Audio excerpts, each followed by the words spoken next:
Habits and Health, episode 26. Welcome to the Habits and Health podcast, where we believe creating healthy habits should be easy. Brought to you by an educator and coach for anyone who wants to create a healthier life. Here's your host, Tony Wynyard. Welcome to another edition of Habits and Health.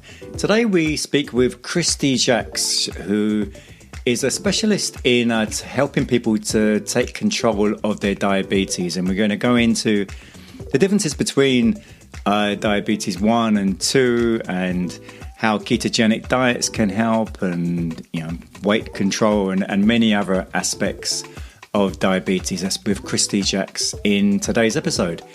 If you do know anyone who will get some value from this episode, anyone maybe who has diabetes, please do share it with them, and hopefully it can be of benefit to them. Hope you enjoy this week's show. Habits and Health. My guest today, Kristi Jacques. How are you, Kristi? I'm wonderful. How are you? I'm doing pretty well, thank you. And we find you in South Carolina. Yes, where it is nice and gloomy and rainy today. Well, if you want to talk about rain, I'm in England. That's our normal state of play here. So, but isn't South Carolina, doesn't it get pretty warm there sometimes? Yes, normally at this time of year, it's 90 degrees and up. Right. So today it is still hot, but with the added benefit of being muggy and just wonderful. Right, okay. And Kristi, so what is it that you do? I am a diabetes lifestyle coach and a nutritionist. Okay. And so do you, from the sounds of that, you specialize in diabetes? Yes. I work with clients who have type 2 diabetes. Mm-hmm. That's my main focus. But I personally have been dealing with type 1 diabetes for 38 years, I believe. Okay. So I've been there, done that with every bit of it, and I can help other people do what I do to improve their health. So because of your experience with diabetes, is that why you chose to help other people? Yes. And so I've seen what the opposite can do. Well, I was going to say, so how, before you kind of got into doing all of this, how did diabetes used to affect you then? I was what I like to call a roller coaster. I would eat lots of the wrong things. My blood sugar would go up really high. Then I'd take too much insulin and I would drop really low. And when that happens, I would have my little bag of what I call my emergency Skittles, some candy to help bring my blood sugar back up. And it never settled down. So it was a constant roller coaster ride, and it was exhausting. I had no energy and I couldn't really live life to the fullest. Mm-hmm. And from what age did that start? Well, I was diagnosed as a child. Right. If I tell you my age when I was diagnosed, then you're going to start doing the math. But no, I started that roller coaster, I'd say in my 20s. Right. And it took a while to kind of figure things out. But I'm so glad that I did. And in the process of figuring it out, were you given a lot of conflicting advice? Oh, absolutely. Right. Yeah, I'm a trial and error kind of person. I'll try different ways of eating, different lifestyle changes, and see what works best for me. And that way I can advise other people on what might work best for them. But the thing is that we're all so different that you can never really tell what's going to work until you try it. So when would you say that you first started to take control of your diabetes? I would say probably 20 years ago. Okay. And how long did that process take? To begin, it took a few years. Right. I had to figure out what I was eating and how much insulin I needed. And it's been about, I believe, 3 or 4 years now that I started using an insulin pump. Mm-hmm. So now I can really, really tune in on the amount of insulin that I take.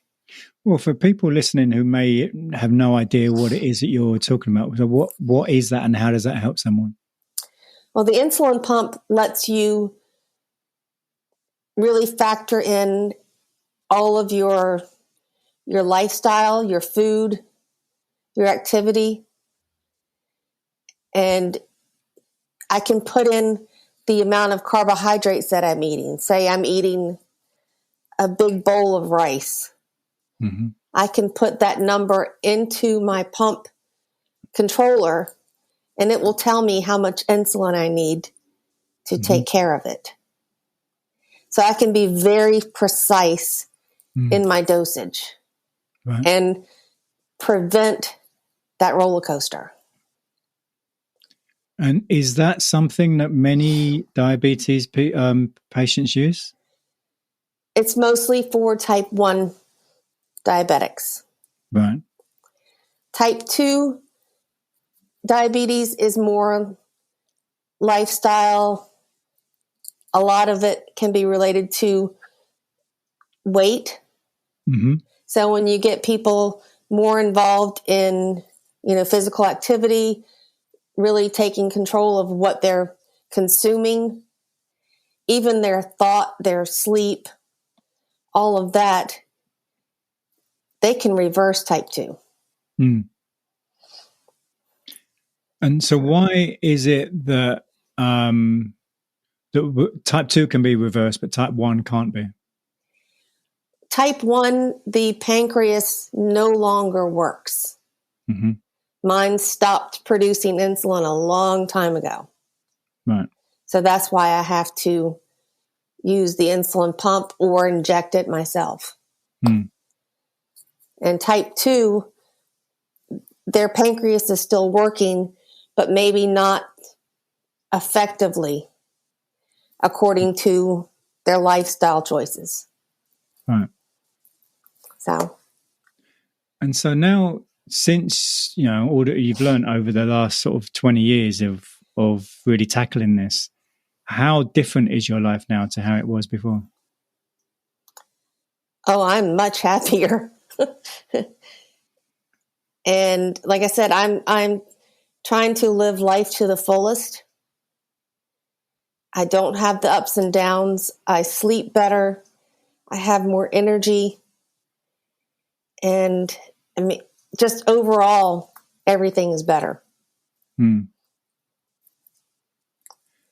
And so with your clients, what typically do? Well, I wonder,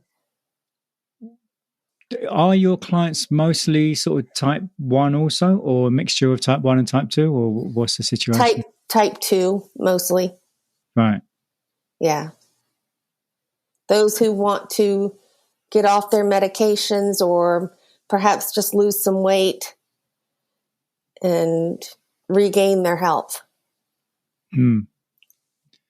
Do you think, do most people who have diabetes have a really comprehensive understanding of exactly what it is? I think people with type 1 kind of get the idea a little more. Right. Because we don't have a choice. Yeah. Type 2 can be a little bit more difficult. Mm-hmm. Because a lot of people develop type 2 diabetes later in life. Mm. And they're already set in their ways, I like to say. Mm.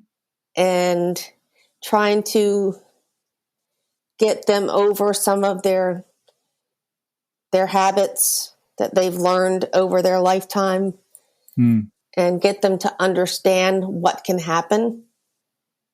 I don't think some people really don't get it.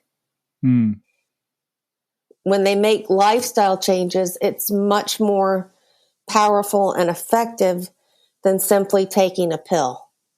And I've had so many people tell me, I can eat whatever I want. I can have that piece of cake. I'll just take a pill that the doctor gave me. Yeah. So, yeah. Yeah, some people think that's the easy solution, but it's not the long-term solution, is it? Exactly. So how do you tend to help your patients then, or your clients? Well, I start them off just talking to them and getting to know them, kind of what their current lifestyle is, some of their favorite foods, and just getting to know their personality. And then we take a step forward and figure out what their goals are, how committed they are.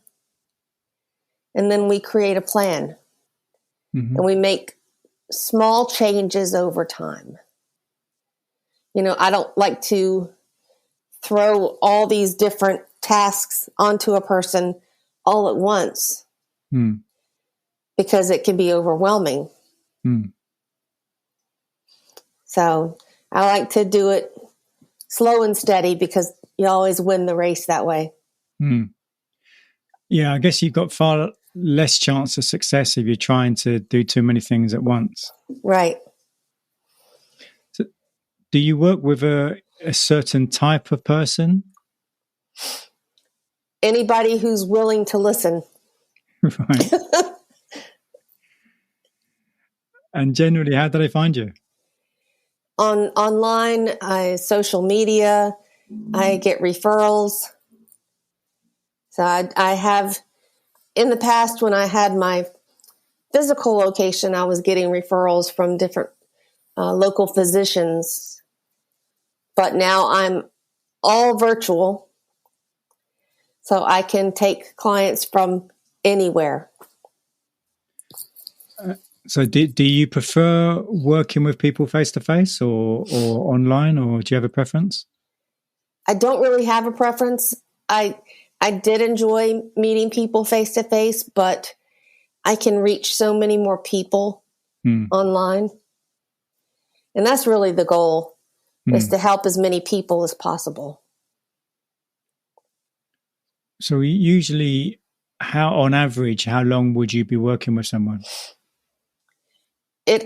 Well, to begin with, I'll do a 6-week program, and then we'll reevaluate. Sometimes they need a little extra help, or they need maintenance. So it really depends on the individual. So what kind of results have you been getting for some of your clients?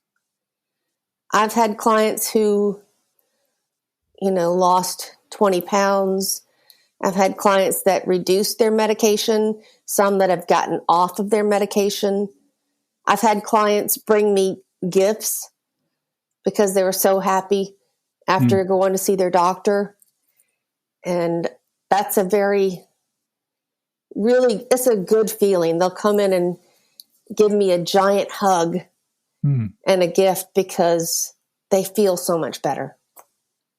So what is the difference, say, between, you mentioned some who have reduced medication and some have got off of their medication.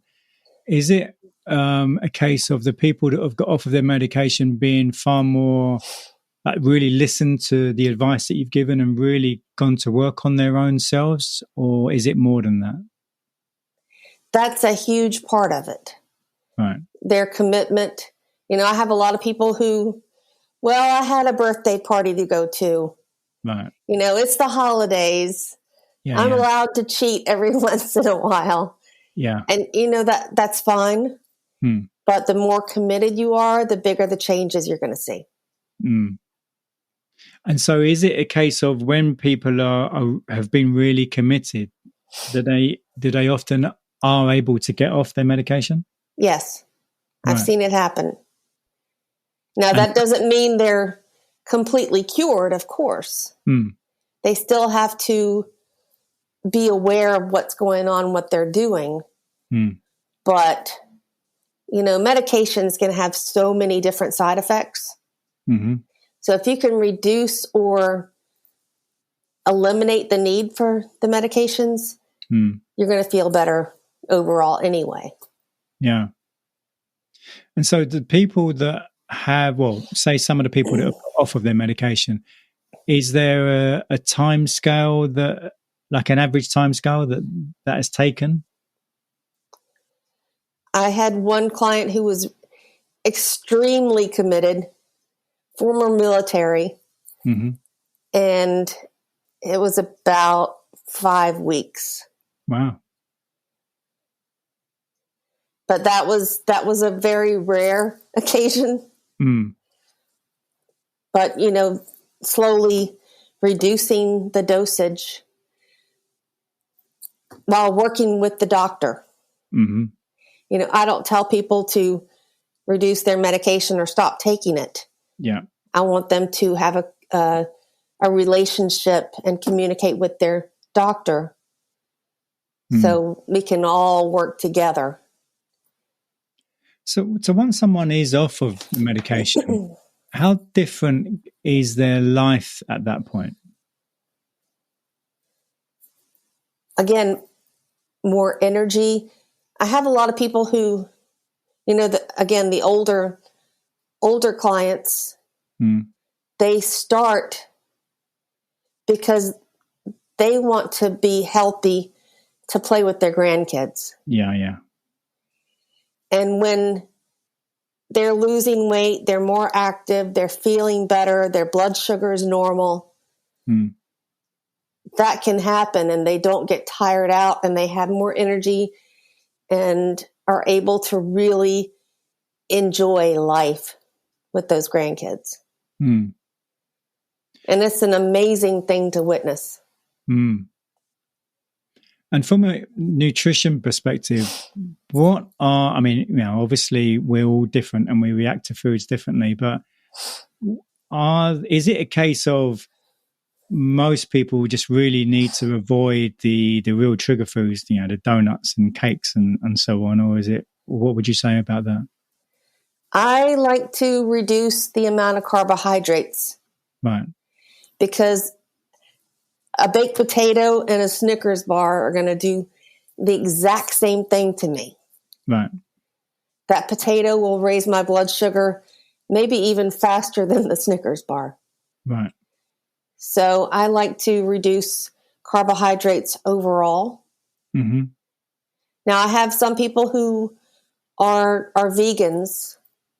So they're still eating the beans and the grains, but they reduce their portion size and bring in a variety of different foods. Right. So they're not overwhelming their system with all the starchy, carbohydrate-laden foods. And so would a ketogenic diet work for someone on diabetes? Absolutely. Right. That's kind of the diet that I follow myself. Right, okay. Again, I was vegetarian, vegan, pescatarian. I went extreme vegan by only consuming raw foods for a while because I wanted to try every different lifestyle that was out there. So I could attest to how it helped me or didn't help me. I don't like to recommend anything to anyone that I haven't personally tried myself. Yeah. And for anyone listening who maybe is not clear on what a ketogenic diet is, could you explain that to them? Low carbohydrate, moderate protein, and high healthy fats. Fats have no real impact on blood sugar. Fats can fuel the brain. Fats can fuel the body and keep you full longer so you don't eat as much. It's pretty amazing. Yeah, and you don't get you can go far longer and not feeling hungry, can't you? Exactly. Which is the opposite of high carbs. Right. Because when you eat a high carbohydrate meal, it's like what they say when you eat a Chinese meal, Chinese food, you're going to be hungry 2 hours later. Mm-hmm. It is because of the high carbohydrate content. And they actually put cornstarch and sugar in their rice. Mm. So that's why you're hungry. But it's maybe one of the biggest problems that most people don't really know the difference between carbs, fats, and proteins. Yeah, that plays a part. So it's constant education. But education with tools to understand it and try things out. Like I'll give clients different recipes according to what they already consume, what they like. Because there is a ketogenic or low carb way to prepare just about anything. Yeah.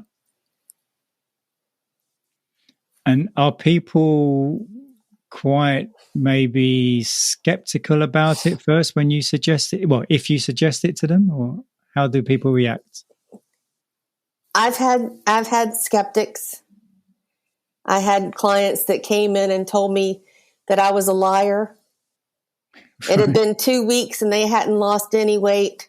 Right. And then 2 weeks later, I was their best friend. Right. Because things turned around. There are skeptics. They, worry about different things that they hear from their doctor. But once you really start understanding how food works in the body, how you feel according to certain foods, it's pretty powerful. Do you find that many of your clients put too much emphasis on the losing weight aspect of all of it?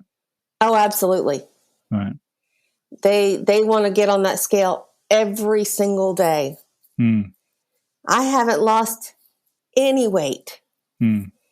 But, according to what time of day you get on the scale, it's going to be different. Of course. Yeah. So I like there's something in the ketogenic world, non-scale victories. Like maybe your clothes are fitting a little bit looser. Yeah. Or you were able to walk a little farther, have a little more energy that day, or you slept a little better. So those are the non-scale victories that can have a huge impact on health. So are you finding that many of your clients are, say, above like 40, or do you Generally. People? Right. I was wondering if you work with many people in 20s or 30s, for example. Not normally, no. It's usually the older generation. And do you ever work with anyone who's got pre-diabetes? I have in the past. Right. But it's been a while. And it pre-diabetes and diabetes, it's really the same information. You just want to make sure that the pancreas is working at optimal levels and it's not overwhelmed by having to constantly produce insulin to make up for everything that you ate at that birthday party. And is a ketogenic diet sustainable long term? I have friends who have been on the ketogenic lifestyle for 25 years. Right. And they do fantastic. So why is it, do you think that some people, well, there are so many critics who say that it can't be done on a long-term basis. Why do you think people say that? Because they really don't look into it fully. I know a lot of the naysayers are worried about cholesterol levels, but cholesterol levels, from everything that I've read from different health professionals who are in the ketogenic world, inflammation in the body is more dangerous than the cholesterol. And you get inflammation from high carbohydrate foods and high insulin levels in the body. So you reduce the insulin, reduce the carbohydrates, you're going to reduce the inflammation. And what are the biggest culprits as far as carbs are concerned? Fast food.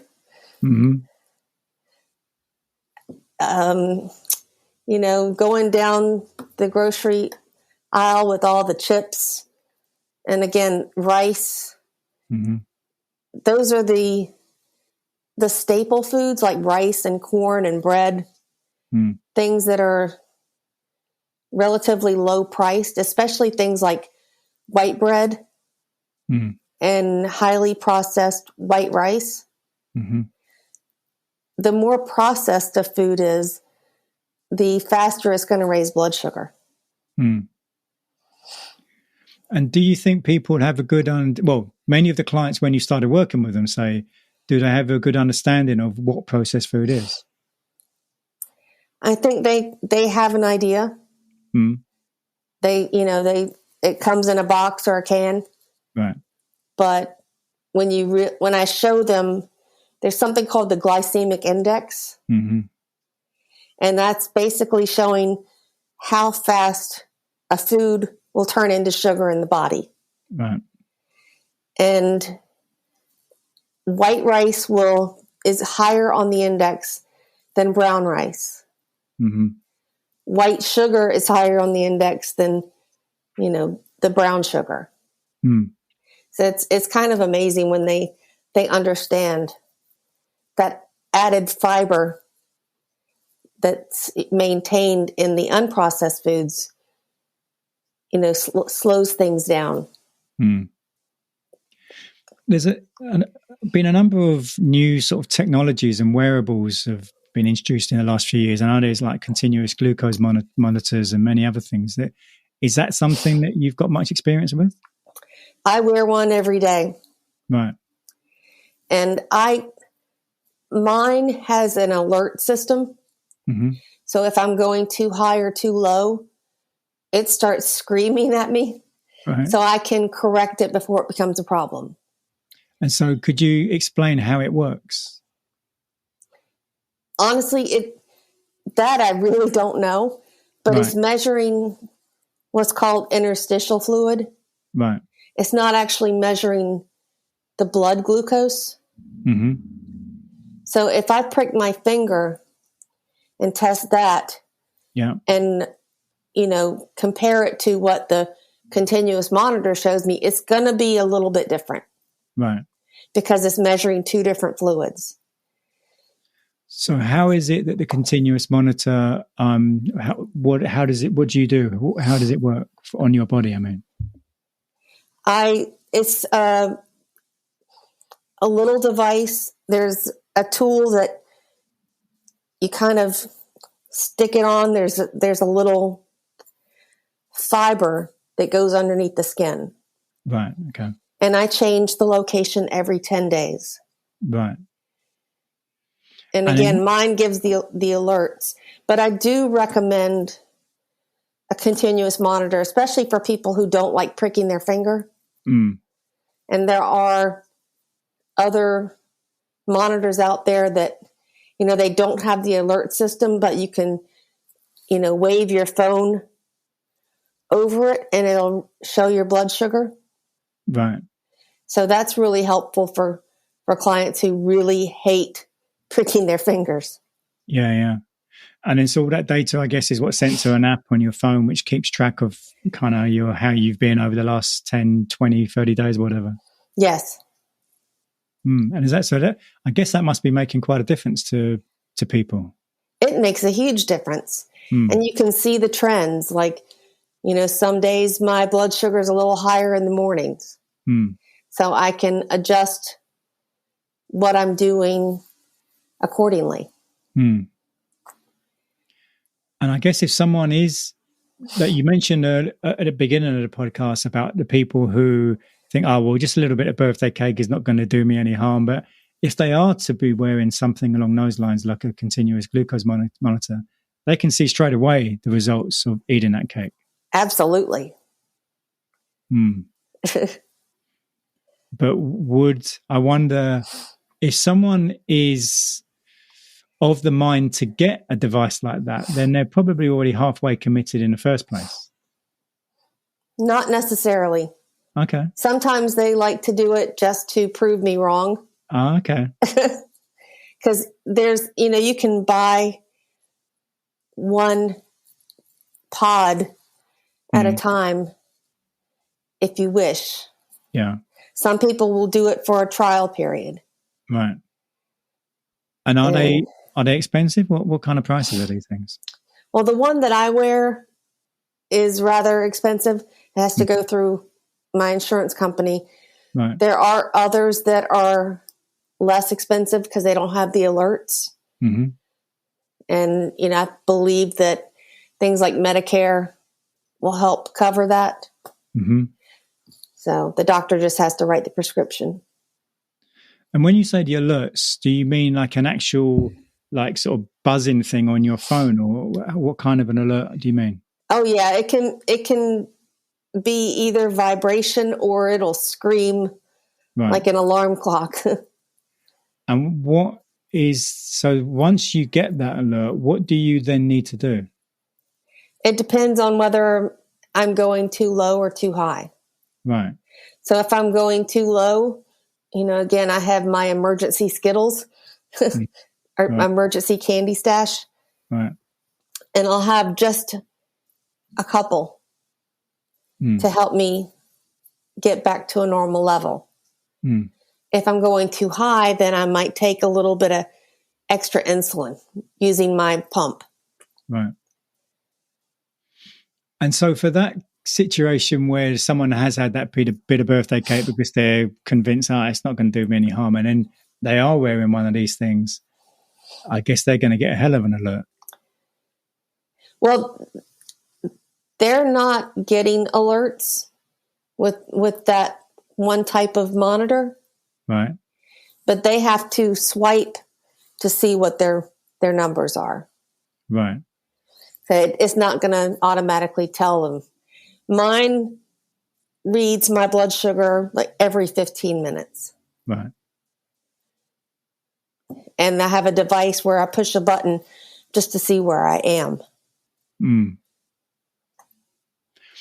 But yeah, when they do eat that piece of cake and then they see their numbers, they can take stock of how they're feeling.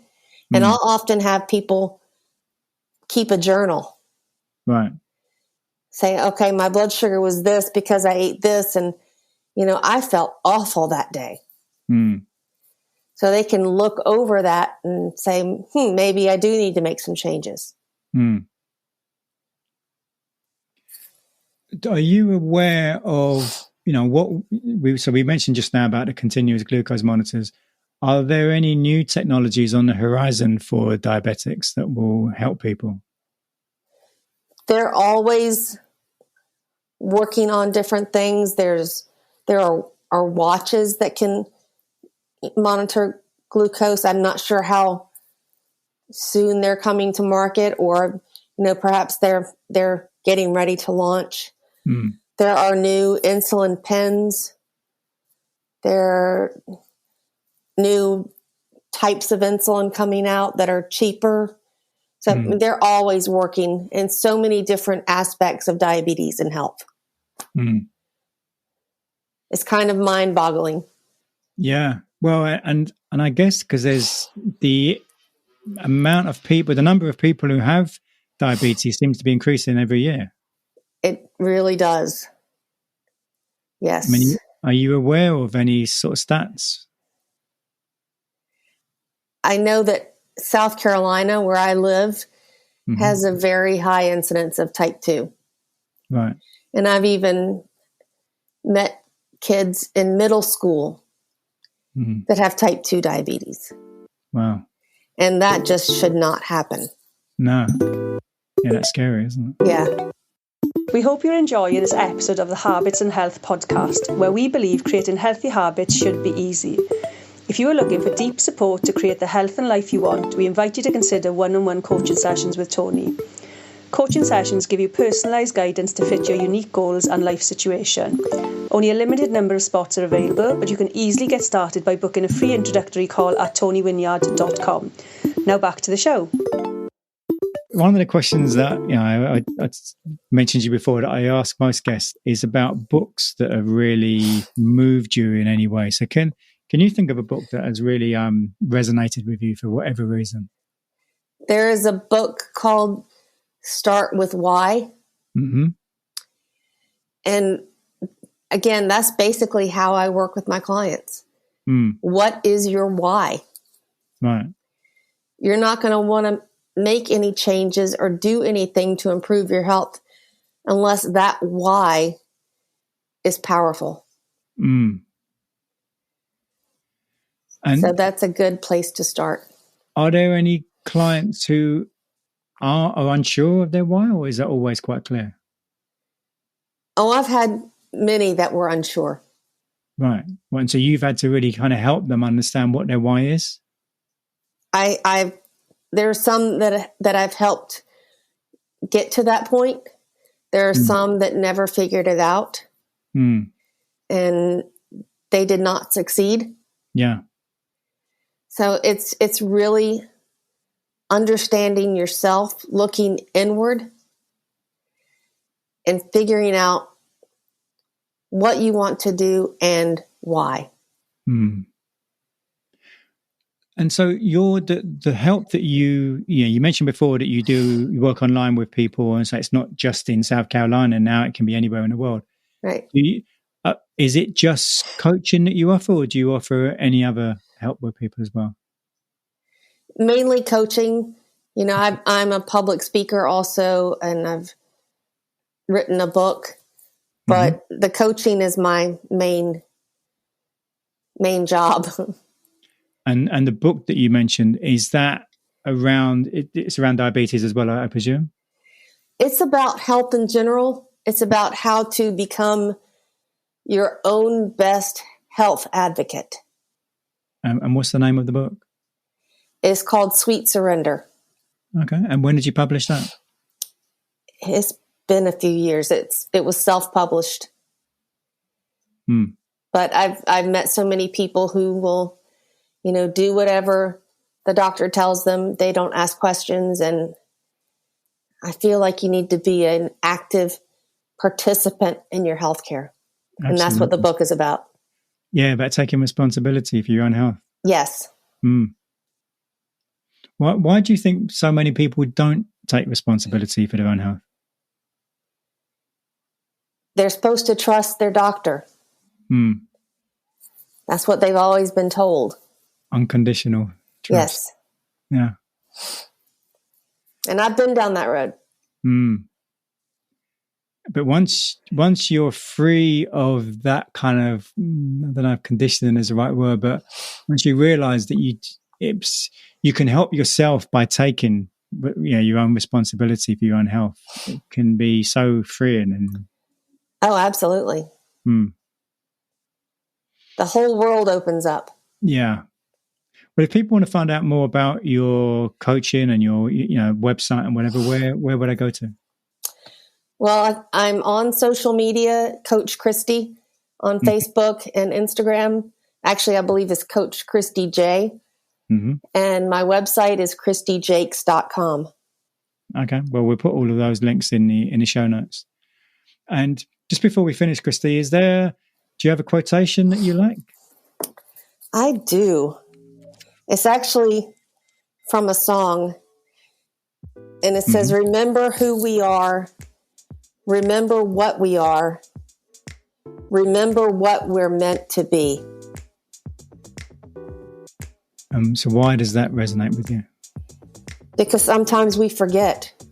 We forget how powerful we are and that we're supposed to live full, healthy, and happy lives. We weren't meant to suffer. Yeah. So. Well, Kristi, thank you for everything you shared over the last sort of 40 minutes, and hopefully someone listening will really benefit from some of the things that you said. I hope so. Lovely. Thank you so much. Thank you, Kristi. Next week is episode 27 with Dr. Don Wood, who helps people get freedom from anxiety and panic attacks. And he's going to talk about the way he seems to have quite a unique way of helping people, and it's incredibly fast. Many people seem to take a long time. They have to have many different sessions with therapists or however it is they go about trying to get treatment from anxiety and panic attacks and so on. But Dr. Don Wood has found a very different way. So we're going to find out a lot more about that, and he's going to explain exactly how his process works in next week, episode 27. Hope you enjoyed this week's show with Kristi Jacques. If you know anyone who is maybe suffering from diabetes, maybe this would be really useful for them, please do share the episode with them, and hope you have a great week. Thanks for tuning in to the Habits and Health Podcast, where we believe creating healthy habits should be easy. If you enjoyed this episode, please subscribe and leave us a review on your favorite podcast app. Sign up for email updates and learn about coaching and workshop opportunities at tonywinyard.com. See you next time on the Habits and Health Podcast.